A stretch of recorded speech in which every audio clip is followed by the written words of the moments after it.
মুছামুছি করে, সে মুছামুছি করা লাগবে না, সে নিজেই মুছা। অর্থাৎ তার এক চক্ষু চামড়ার নিচে মুছে দেওয়া থাকবে। এটা কানা দাজ্জাল। কি দাজ্জাল?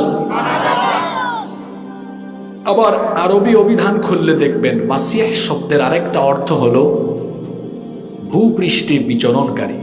দাজ্জাল নির্দিষ্ট কিছু এলাকা ব্যতীত গোটা পৃথিবীতে দ্রুততার সাথে ঘুরে বেড়াবে আর মানুষের ঈমান হারা করার জন্য সে প্রচেষ্টা চালাবে। এজন্য তাকে বলা হয় মাসিহ। আর দাজ্জাল এটাও আরবি শব্দ, এটা আদ-দাজলু মূল ধাতু থেকে নিষ্পন্ন হয়েছে। এর অর্থ হলো আল খালাত, মানে সত্য মিথ্যার মিশ্রণ ঘটানো। দাজ্জাল হবে সত্যের সাথে মিথ্যা মিশিয়ে দেওয়া ব্যক্তি। সে হবে ভণ্ড, ধোঁকাবাজ, প্রতারক।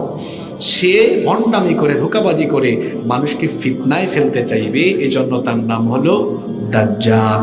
তাহলে মাসিহুদ দাজ্জাল তার পুরা নামের অর্থ হলো মহাভণ্ড, মহাপ্রতারক, ভূপৃষ্ঠে বিচরণকারী মহাপ্রতারক কানা দাজ্জাল। এই দাজ্জালের 12টি বৈশিষ্ট্য 2-3 মিনিটে আমি সংক্ষেপে তুলে ধরছি। আপনাদের মনোযোগ আছে তো? দাজ্জাল কেমন, কোথা থেকে আসবে, অবস্থা কেমন হবে শুনেন আল্লাহ নবীর হাদিস থেকে আপনারা শুনেন।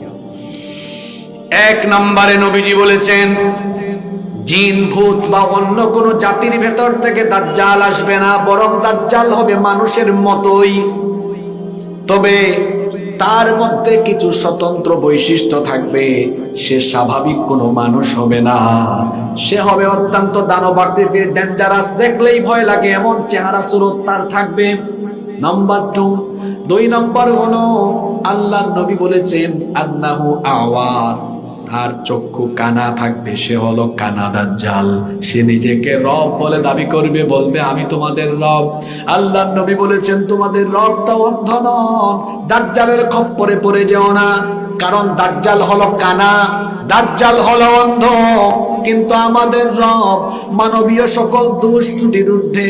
তিনি কত সুন্দর সেটা আমরা জানি না।